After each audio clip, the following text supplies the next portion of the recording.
नमस्कार, आप सब देख रहे हैं न्यूज बुक लाइव और मैं हूं आर्यन शर्मा। आज हमारे साथ राजौरी के एक ऐसे शख्सियत हैं जिन्हें मैं कहूं तो वो कहीं ना किसी भी नाम के मोहताज नहीं है। एक तो बम्बई में संजय दत्त है और राजौरी का संजय दत्त के साथ मैं आज आपको मिलाने जा रहा हूं। काफी बार पहले भी मैंने आपको मिलाया, लेकिन आज कुछ सियासी मुद्दों पर बात की जाएगी क्योंकि राजौरी के अंदर सियासत एक नया रूप ले चुकी है।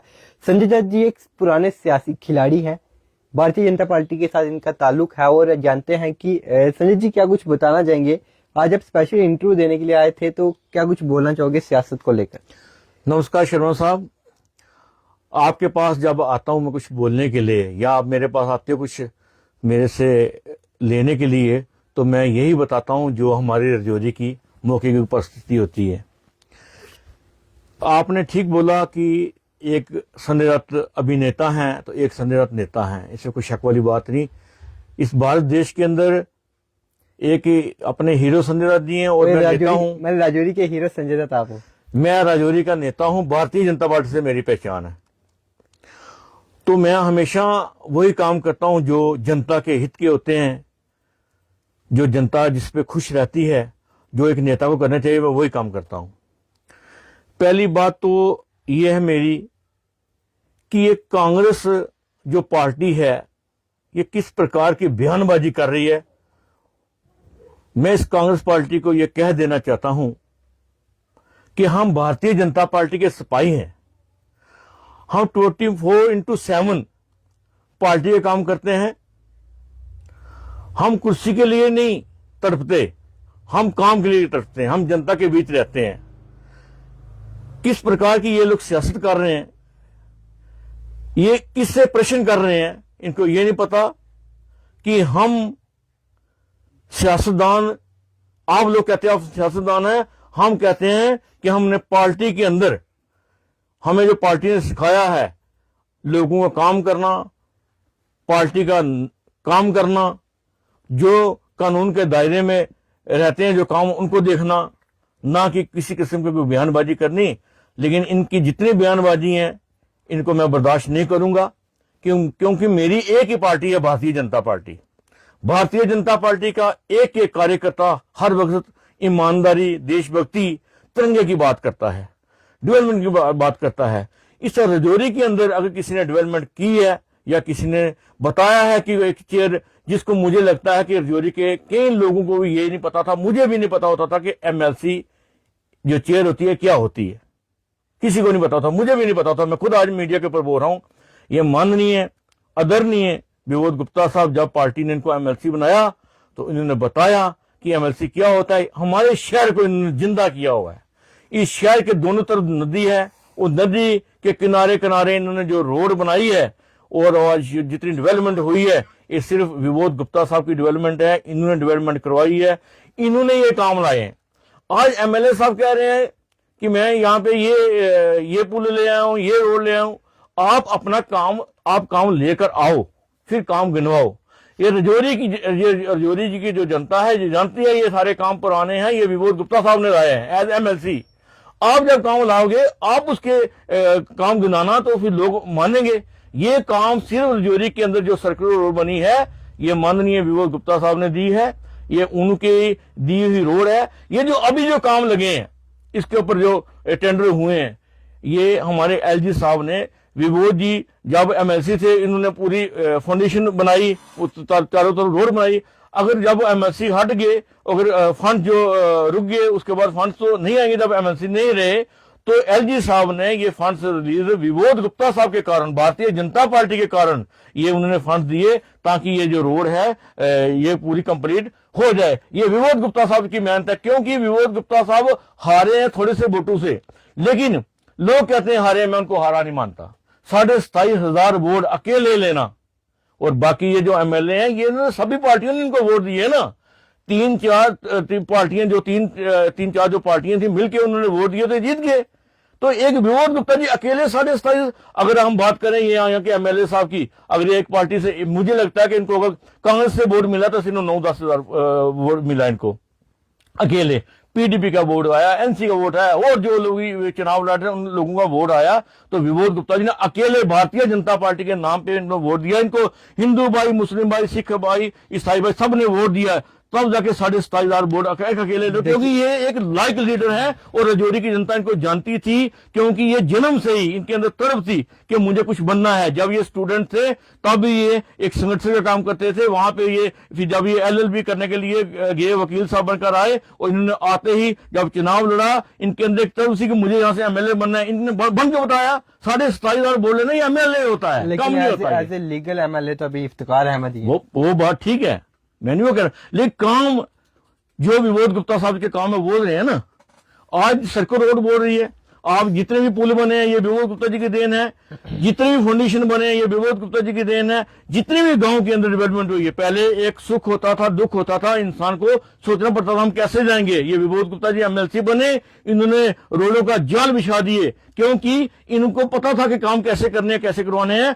ये जितने भी अभी काम हो रहे हैं, ये MLA साहब जाके क्रेडिट लेना चाहते हैं कि हम आप MLA साहब पहले आप अपने काम ला कर गिनाओ। ये काम तो MLC विबोध गुप्ता जी की देन है। LG साहब ने विबोध गुप्ता जी के कहने पर ये काम जो ये हमें जो फंड्स है उन्होंने रिलीज कराया, ताकि विबोध गुप्ता जी का काम है, अगर किसी कारण हार भी गए हैं तो ये काम पूरे जो हो जाए, रुके ना, ये उनकी मेहनत है, विबोध गुप्ता जी की मेहनत है। आपका क्या कहना है कि जो बडाला मंग वाला ब्रिज है वो बीजेपी की तरफ से लाया गया, जो नाबन वाला ब्रिज है वो भी बीजेपी की तरफ से लाया गया, तो ये रिबन तो MLA राजौरी इफ्तिकार अहमद की तरफ से काटे जा रहे हैं। बिल्कुल वो बात मैं आपकी समझ, देखो एक खड्डे भरे जाते हैं तो ये MLA साहब वहां पे जाके रिबन काटते हैं। मैं डी क्लास कॉन्ट्रैक्टर रहा हूं, मैं पेशे से ठेकेदारी भी मैंने की है, लेकिन मैंने डी क्लास कॉन्ट्रैक्टर मैंने देखे हैं, मैं खुद रहा हूं, ठीक है, लेकिन ऐसे MLA पहली बार मैंने देखे हैं जो D क्लास MLA हैं। मैं इनको D क्लास MLA मानूंगा, क्योंकि जो आप काम लाओ ना, एक काम भी लाके बताओ ना, तो उस काम को हम एप्लीकेशन करें। ये काम तो सारे विबोध गुप्ता जी ने लाए हुए हैं। भारतीय जनता पार्टी की सेंटर के अंदर सरकार है, LG भारतीय जनता पार्टी के हैं, उन्होंने ये, मैंने आपको पहले भी 2-4 मिनट पहले भी यही बात बोली है कि ये जो डेवलपमेंट हुई है ये MLC विबोध गुप्ता जी ने करवाई है। गांव के अंदर, शहर के अंदर जितनी भी डेवलपमेंट हुई है उन्होंने करवाई है, उन्होंने फाउंडेशन रखे थे। अगर वो MLC उतर गए तो LG साहब ने, भारतीय जनता पार्टी विबोध गुप्ता जी के कारण ये फंड जो ये देके ये काम पूरे जो रह गए थे अधूरे, उनको ठीक पूरा उनके विबोध जी के प्रयास से ये सारे काम हो रहे हैं, भारतीय जनता पार्टी के प्रयास से हो रहे हैं। ये जो MLA हैं इनके प्रयास से ये काम नहीं हो रहे, ये काम लाएं, लाकर बताएं। मेरी 53 साल उम्र है, आप काम लाओ तो हम बोलेंगे ना आपने काम लाया। ये काम तो विबोध गुप्ता जी की देन है। MLC as MLC ex MLC भी होती, कल भी गाँव में, परसों भी गाँव, जब से वो चुनाव में थे तब भी लोगों के बीच से, अगर वो हारे हैं तब से भी लोगों के बीच में एक दिन एक रात जो होती है, रात का समय अपने घर में बिताते होंगे। उसके अलावा ये जनता के बीच में रहते हैं, राजौरी कॉन्स्टिट्यूंसी में रहते हैं, आज के नहीं बहुत पुराने। इनके अंदर एक ही तड़प है कि मुझे काम करना है, ना किसी की जात पूछते हैं ये, ना किसी की पार्टी पूछते हैं, ये काम करते हैं। हम उस पार्टी के साथ जुड़े हुए हैं। हम कैसे बोले हैं कुलदीप राय गुप्ता जी को, हम उनकी पार्टी के साथ जुड़े हुए हैं। हमारे राजेंद्र गुप्ता साहब जिन्होंने एज म्युनिसिपैलिटी यहाँ पे हमारे राजौरी को इतना रोशन किया हुआ था, जिसका अंदाजा आज भी लग रहा है कि भारतीय जनता पार्टी की एक बार यहाँ पे म्युनिसिपैलिटी बनी, उस वक्त चेयरमैन राजेंद्र गुप्ता जी को भारतीय जनता पार्टी ने बनाया। उसके बाद हम बार म्युनिसिपैलिटी अगर हमारे पास आई है, उन लोगों की देन है। तो ये किस किस्म की ये स्टेटमेंटें देते हैं ये लोग, मुझे समझ नहीं आ रही कांग्रेस वाले। ये इनको मैं कह देना चाहता हूं, हम अपोजिशन, हमने पार्टी के नेता थे, नेता हैं, नेता रहेंगे। सेंटर में हमारी सरकार है, LG बेशक हमारे हैं, जहां कोई गलत होगा हम उसको बर्दाश्त नहीं करेंगे। हमने अपोजिशन की हुई है, आपको अपोजिशन करनी आती नहीं, पहले आप अपोजिशन करनी सीखो कि किस प्रकार अपोजिशन की जाती है। हमने काम लाए हैं और काम हम गिना रहे हैं। आज मीडिया के ऊपर मैं बोल रहा हूं, ये जितने काम चल रहे हैं ये विबोध गुप्ता जी ने काम लाए हैं। LG साहब से ये काम वो जो अधूरे रह चुके थे, ये वो काम हो रहे हैं। भारतीय जनता पार्टी काम करा रही है। अगर भारतीय जनता पार्टी ने ये काम लाए थे, अगर अधूरे रहे हैं तो इसे पूरा क्यों नहीं किया गया? पूरा यही तो कर रहे हैं ना। देखिए, नाबन वाली सड़क कंप्लीट नहीं हुई, टॉपिंग नहीं हुई। नाबन वाली जो रोड है, सर्कुलर रोड, इसको विबोध गुप्ता जी ने स्टार्ट किया था। अगर आज ये फंड, जब MLC उतर गए, फंड रुक गए ना, LG साहब ने ये फंड जो दिए हैं विबोध गुप्ता जी के नाम पे दिए हैं, भारतीय जनता पार्टी के नाम से दिए हैं। इन्हें MLA साहब ने नहीं लाए। अगर इन्हें लाए तो बताएं। मेरी 53 साल उम्र है ना, मेरी एक ही पार्टी है, भारतीय जनता पार्टी। लोग, जनता जानती है, मैं मीडिया पे बोल रहा हूं, ऐसे थोड़ा बोल रहा हूं। मैं इसीलिए बोल रहा हूं कि लोग हमें जानते हैं, हमने पूरा जीवन पार्टी को दिया, हम पूरा जीवन हमने समाज को दिया, दिन रात हम यही काम करते हैं, हम कोई दुकानदारी थोड़ा करते हैं, हम कोई। तो फिर वोट क्यों नहीं मिले? वोट मिले 27,000, 27,000 वोट, लेकिन हार तो हुई ना। कोई हार नहीं हुई। 27,500 वोट एक आदमी ले रहा है, भारतीय जनता पार्टी के नाम से ले रहा है, उसका नाम है विबोध गुप्ता, जिसको तड़प है काम करने की और काम करते आए और करते रहेंगे। ये एमएलए साहब को अगर 200-400 वोट 500 वोट ऊपर मिला है, ये मेरी बात समझने की कोशिश करो, 3-4 पार्टियां जुड़ के इन्होंने बोल दी है ना। और कहीं ना कहीं कांग्रेस वाले ने बोला है जी आने वाले 5 चुनाव हम जीतेंगे। ये कौन से चक्कर में पड़े हुए हो? ये हमने चुनाव जीतना है, अगला हम हारेंगे नहीं। आज भी हार नहीं मानना। 27,500 वोट अकेले आदमी देखिए, ओपोजिशन वालों का बड़ा बयान था कि बमबारी के समय भारतीय जनता पार्टी का हर एक कार्यकर्ता राजौरी को छोड़कर भागा हुआ था। हम एक ऐसे संगठन के साथ जुड़े हुए हैं, ना हम भागते हैं, हम भगाने वालों में से हैं। हमारी देश की जो फौजें थी वो पाकिस्तान के गोलों के उन्होंने उनको मुंह तोड़ जवाब दिया। वो कहां से गोले लगा रहे थे? हमारे माननीय अमित शाह जी ने पाकिस्तान को मुंह तोड़ जवाब दिया, हमारे मोदी साहब सरकार ने मुंह तोड़ उनको जवाब दिया। ये जो हम लोग बीच में थे। कौन कह रहा है? ये इन्होंने बोला है ना, मीडिया में बोल रहे हैं ना, हम लोग जनता के बीच में थे, पूरी जनता राजौरी की जानती है। तो उन्होंने कैसे बोल दिया? बिल्कुल हवा में। बिल्कुल भारतीय जनता पार्टी एक कार्यकर्ता भी भागता नहीं है। हम दुश्मन से भागेंगे, हम दुश्मन को भगाएंगे। हम वो भारतीय जनता पार्टी के लोग हैं। हम मोदी और योगी ये इस पार्टी के साथ ये लोग जो जुड़े हुए हैं, हम देशभक्त लोग हैं। हम हमेशा जिस तरह तिरंगा होता है हम उसी जगह स्टैंड करते हैं। ये लोग इस प्रकार के बयानबाजी करेंगे, हम बर्दाश्त नहीं करेंगे। भारतीय जनता पार्टी की सरकार थी और भारतीय जनता पार्टी के मोदी साहब और अमित शाह साहब ने अगर राजौरी और पुंछ को किसी लीडर ने बचाया है, मेरा जो मानना है वो माननीय विबोध गुप्ता साहब हैं, माननीय राजेंद्र गुप्ता साहब हैं, माननीय दिनेश शर्मा साहब हैं, माननीय भारत भूषण बैस जी है, जिन्होंने अपनी पूरी रिपोर्टिंग सेंटर के अंदर देते रहे। अमित शाह जी के संपर्क में ये लोग रहे। इनके कारण ये राजौरी और पुंछ बचा है।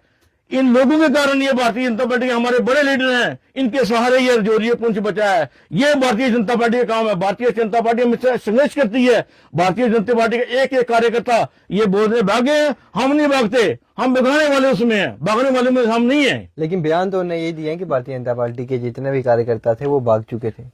सब झूठे बयान है इनके, विदाउट प्रूफ है ना। सब झूठे इनके बयान है, एक भी बयान इनका सही नहीं है। ये ऐसे कहते हैं जी बुखलाए हुए हैं। मैं कहता हूं ये बुखलाए में किस प्रकार की बातें कर रहे हैं? आने वाले 5 चुनाव हम जीतेंगे। कैसे जीतोगे आप? भारतीय जनता अगली बार आप चुनाव जीत के बताओ।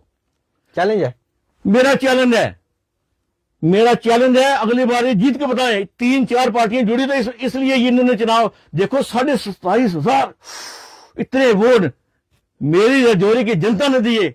एक एक हिंदू भाई, मुस्लिम भाई, सिख भाई, ईसाई भाई ने वोट दिए। 27,500 अकेले आदमी को भारतीय जनता पार्टी के नाम से।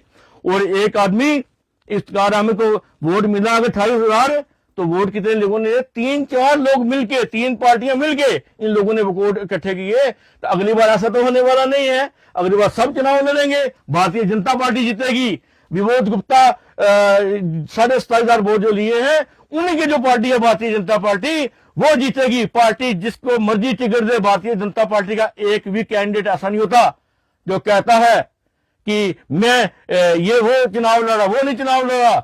हम चुनाव लड़ रहे हैं। भारतीय जनता पार्टी का एक ही मिशन है कि जब जो कमल का फूल लेके आता है उसको भारतीय जनता पार्टी कहते हैं। भारतीय जनता पार्टी अगली बार यहां से विबोध जी के नेतृत्व में ये चुनाव जीतेगी। पार्टी टिकट किसको देगी ये पार्टी का फैसला है, लेकिन हमने चुनाव जीतना है, ये मेरा फैसला है। क्योंकि कमांड ऊपर वाले की कृपा से भारतीय जनता पार्टी की जो है आज हमारे हाथ में है। और हम लोग वो हैं जिन्हें पूरा जीवन पार्टी को दिया है। हमने कभी पार्टी के अंदर रह के कभी किसी किस्म का कोई गलत काम नहीं किया, कोई गलत बयानबाजी नहीं की। हमने जनता के काम किए हैं। और मेरा कांग्रेस को ये चैलेंज है कि आने वाला जो चुनाव है भारतीय जनता पार्टी राजौरी की जो कॉन्स्टिट्यूंसी है विबोध गुप्ता जी के नेतृत्व में हम जीतेंगे। और हम जम्मू के अंदर हम दोबारा जो यहाँ पे चुनाव होंगे उसमें हमारी सरकार बनेगी। और राजौरी का सबसे पहला जो हमारा राजौरी का जो हीरो होगा और बहुत लीड के साथ जीतेगा, ये मेरा मानना है। बहुत बहुत धन्यवाद। आप सबने देखा कि राजौरी के अंदर सियासत जो है गर्म माहौल में बज रही है। मैं आपको दिखाऊं तो हमारे साथ संजय दत्त जी थे, जो कि कहते हैं कि बॉम्बे का संजय दत्त अभिनेता है तो मैं राजौरी का संजय दत्त हूँ और मैं एक नेता हूँ। लेकिन नेताओं में इस समय कहीं ना कहीं भुड़कम हम कह सकते हैं, एक तरफ से अर्थक्वेक की तरह जो है इनमें आया हुआ है। और मैं आपको बता दूं कि राजौरी के अंदर सियासत एक बार गर्म हो चुकी है। आप सब अपनी कुर्सी की पेटियां जो हैं बांध ले, क्योंकि ये सियासत कहीं ना कहीं आम पब्लिक को काफी ज्यादा नुकसान देने वाली है। जो 4 काम होने थे मुझे लगता है इस सियासत की वजह से राजौरी में वो भी नहीं हो पाएंगे। एक तरफ तो डेवलपमेंट होने ही स्टार्ट हुई थी, तो दूसरी तरफ सियासत राजौरी के अंदर छिड़ गई। बीजेपी वाले कहते हैं कि कांग्रेस ने ये किया, कांग्रेस वाले कहते हैं कि बीजेपी ने ये किया, कांग्रेस वाले कहते हैं बीजेपी वाले भागे थे, बीजेपी वाले कहते हैं कि हम भागे नहीं थे।